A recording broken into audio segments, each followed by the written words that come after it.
Okay, you're one of the red shirt ushers? I am. Okay, and your name? Mike Reynolds. Okay, how long have you been doing this? Quite a while now. I've been a red shirt usher for, let's see, this would be the third night. And what are your duties? What do the ushers do? The ushers, well, first we, a little bit before the program starts, we stand out here with these programs and make sure that all the people coming in got a chance to get a program, because they don't always see the two little booths here where the programs are. And then once it gets to be closer to program time, we meet, we organize, and then when the various groups that are here to take the collections, we go out and kind of stand near them as they're taking the collection.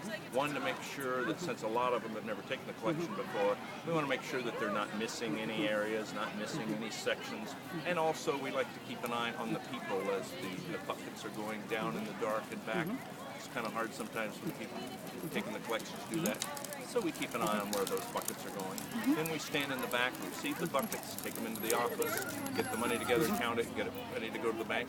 The rest of the time, we're back here to answer questions, and that's generally what goes on all evening, is answering questions. I think the biggest thing I did the other night was have somebody come up to me and say, somebody's down there taking flash pictures. So I had to go down very non-confrontationally. We do not. No. Everything's non-confrontational. Just go down, remind people of the rules. And there aren't very many rules around here, but occasionally we have to remind them of the rules. So what else would you like to know? Have you had any trouble with people leaving blankets or other things unattended?